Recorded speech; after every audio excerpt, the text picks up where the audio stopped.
हर चीज से पहले ये समझना जरूरी है कि हर प्रॉब्लम की जड़ कहाँ से होती है।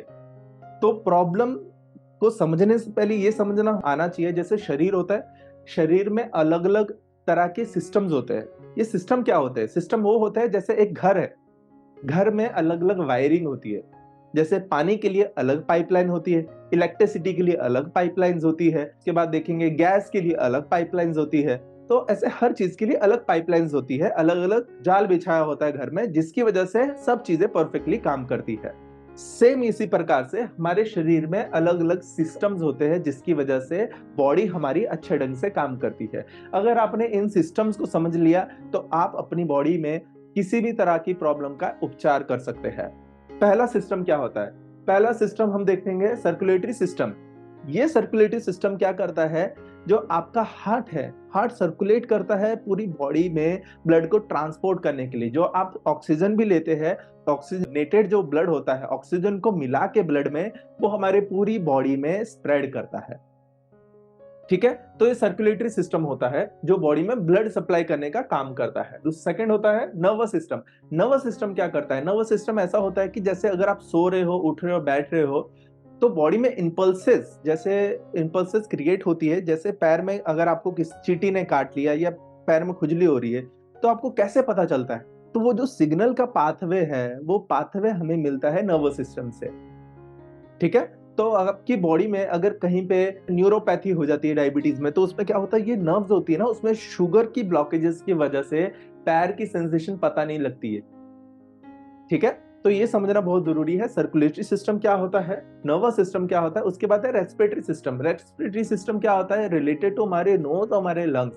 जो भी हमारे शरीर में मेन ऑक्सीजन जो होती है, ये हमारे नॉस्ट्रल से थ्रू होके हमारे अंदर जाती है, क्योंकि हवा में ना बहुत अलग तरह की गैसें होती है, तो उसको फिल्टर करके हमारा नॉस्ट्रल कार्बन डाइऑक्साइड को बाहर फेंकता है और ऑक्सीजन को अंदर लेता है।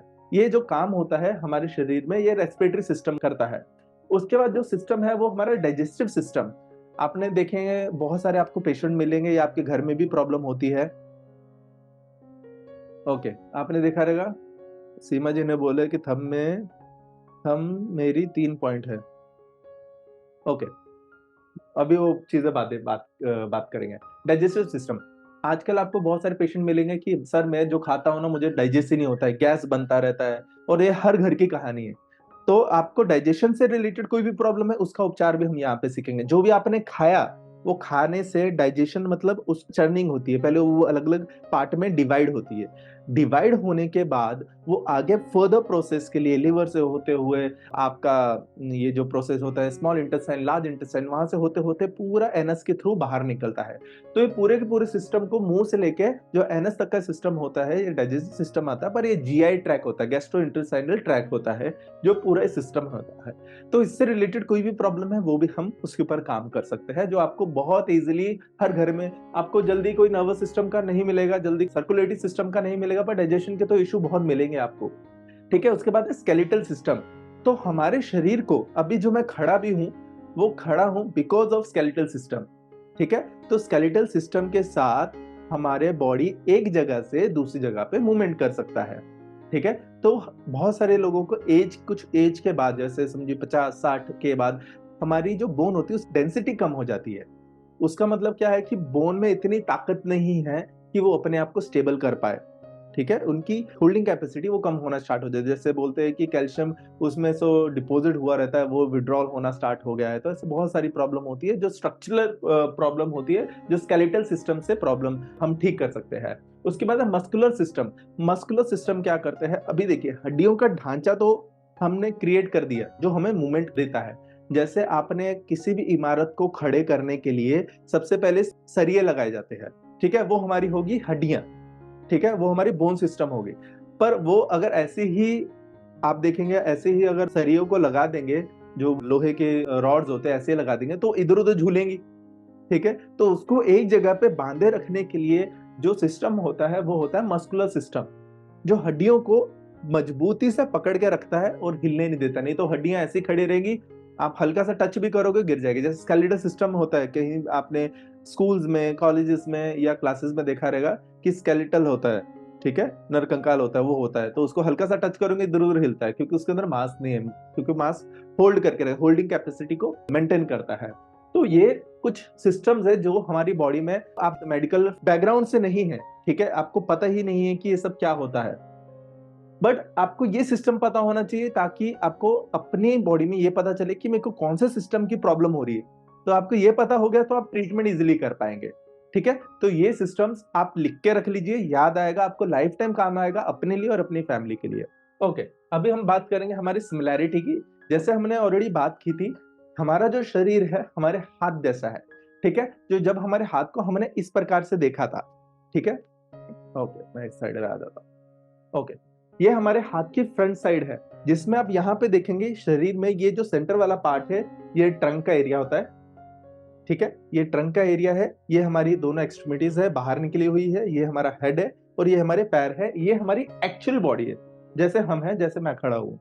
बट जब हमारे हाथ में देखने की कोशिश करते हैं, तो जो हमारे ये हाथ है, इसमें ये जो दो साइड के जो हमारी स्मॉल फिंगर और इंडेक्स फिंगर है, ये हमारे हाथ को रिप्रेजेंट करती है, और जो सेंटर की दोनों एक्सट्रीमिटीज है, जो कि हमारे रिंग फिंगर और हमारी मिडिल फिंगर है, वो हमारी लेग को रिप्रेजेंट करती है, जैसे हमने सीखा था और हमने समझा था। जो हमारा थंब है, वो हमें हेड की प्रोजेक्शन लेके आने के लिए हम इमेजिन करेंगे, जो हमारा हेड है उसको हम स्ट्रेट सीधा ऊपर लेके आ जाए। ये जो थंब है इसको मैं सीधा कर दूं, मतलब ये यहाँ पे ऐसे है, हमारा बॉडी स्ट्रेट है, इसको मैं ऊपर लेके आ जाऊं, तो हेड हमारा ऊपर आ जाएगा। उसके हिसाब से हमारी पूरी की पूरी बॉडी हमें समझ में आ जाती है कि किस प्रकार से हमारी बॉडी की प्रोजेक्शन होती है। ठीक है, अभी हम इसको ड्रॉ करेंगे हमारे हाथ पे कि किस प्रकार से, आपको समझने के लिए कि मेरी बॉडी का कौन सा पार्ट कहां पे आता है। पेन ले लीजिए, पेन के साथ फटाफट ड्रॉ करेंगे हमारे हाथ पे। मैं भी आपके साथ में ड्रॉ करूंगा। ये देखिए, मेरे पास मेरे हाथ आ गए। ओके, तो हमारा जैसे ये राइट हैंड है और ये लेफ्ट हैंड है। ठीक है, तो आप आपके लेफ्ट हैंड में ड्रॉ कर लीजिए या तो राइट हैंड में ड्रॉ कर लीजिए। ठीक है, समझना हमें दोनों में, क्योंकि कुछ ऑर्गन्स की लोकेशन हमारी राइट साइड में आती है। प्राइमरी, प्राइमरी मतलब सबसे पहले उपचार हमें उस जगह में करना होता है। जैसे लीवर है, लीवर हमारी राइट साइड में आता है। ठीक है, तो उपचार हम राइट हैंड में करेंगे उसका, उसे बोलते हैं प्राइमरी करस्पॉन्डेंस।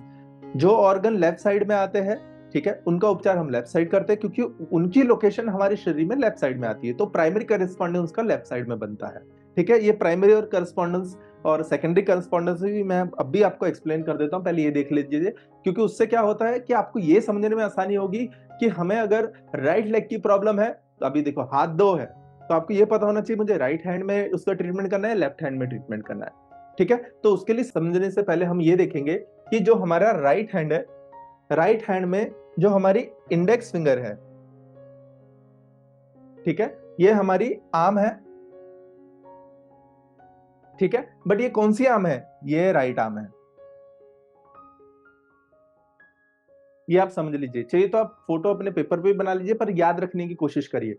पर जो ये वाली आपने राइट हैंड की राइट इंडेक्स फिंगर आपकी राइट आर्म है, बट राइट हैंड की स्मॉल फिंगर आपकी लेफ्ट आर्म है।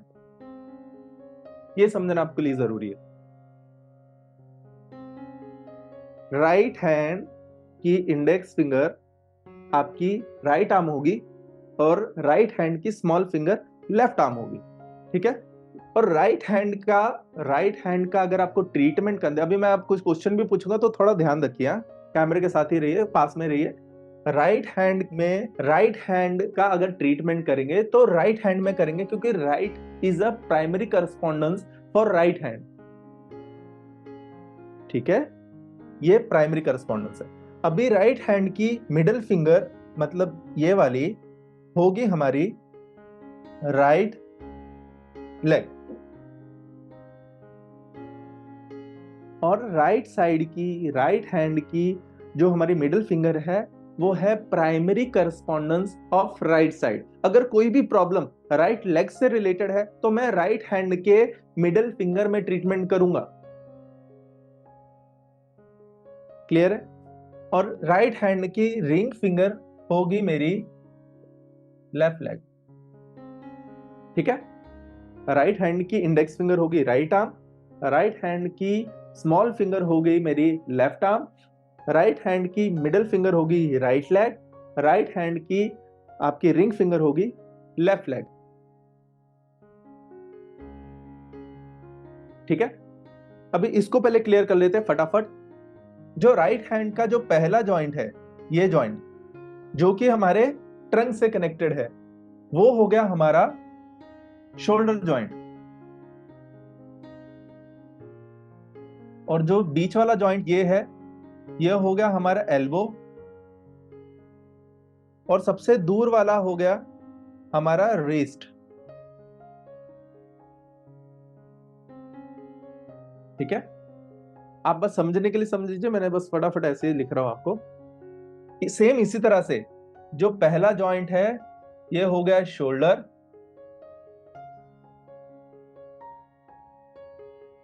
पहला जॉइंट हो गया शोल्डर, दूसरा हो गया एल्बो, तीसरा हो गया रिस्ट। Shoulder, elbow, wrist.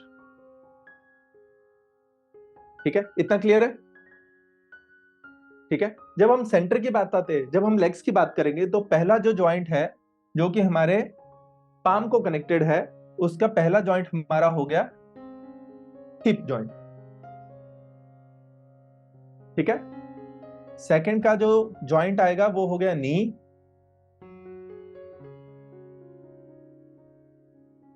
और जो सबसे दूर वाला जॉइंट है वो हो गया हमारा एंकल। ठीक है, ये सब जो हमने चीजें देखी वो राइट हैंड में देखी, जिसमें राइट हैंड का जो प्राइमरी करस्पॉन्डेंस है वो होगा हमारे ये दोनों फिंगर्स। अगर कोई पर्सन को राइट हैंड की प्रॉब्लम है तो उसका उपचार इंडेक्स फिंगर में देंगे। अगर किसी पर्सन को प्रॉब्लम है राइट लेग की तो उसका ट्रीटमेंट हम देंगे हमारी मिडिल फिंगर पे। राइट साइड की बात कर रहा हूं, और जब लेफ्ट साइड की बात करेंगे तो हम लेफ्ट साइड पे जाएंगे। ठीक है, इतना क्लियर है सबको? अगर किसी पर्सन को राइट रिस्ट में प्रॉब्लम है तो कहां पे ट्रीटमेंट देंगे, कौन सी फिंगर पे और कौन से जॉइंट पे? और इन जॉइंट्स को समझने के लिए मैं एक और एग्जांपल दे देता हूं आपको। आपने सुना रहेगा वात पित्त कफ।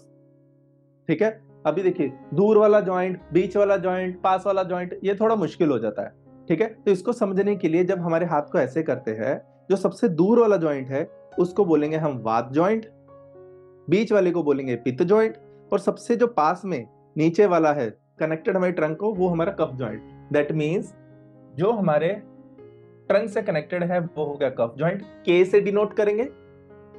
बीच वाले जॉइंट को पित्त जॉइंट बोलेंगे, सबसे दूर जॉइंट को हम वी से डिनोट करेंगे, वात पित्त कफ। ठीक है, तो अभी मैं अगर आपको पूछूं कि राइट हैंड में राइट लेग की एंकल में प्रॉब्लम है तो उसका ट्रीटमेंट कहां देंगे? राइट लेग एंकल जॉइंट का ट्रीटमेंट हम कहां करेंगे, मुझे बताइए। राइट लेग या राइट एंकल का ट्रीटमेंट कहां करेंगे? और ये मैं आपको अभी जो सिखा रहा हूं इसे बोलते हैं प्रोटोकॉल बनाना।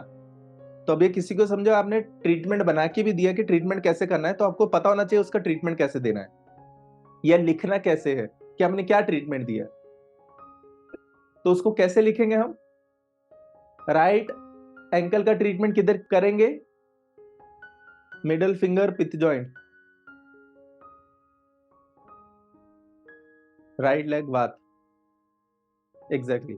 तो इसका जब प्रोटोकॉल लिखेंगे, जब राइट एंकल का हम ट्रीटमेंट करेंगे तो उसके लिए लिखेंगे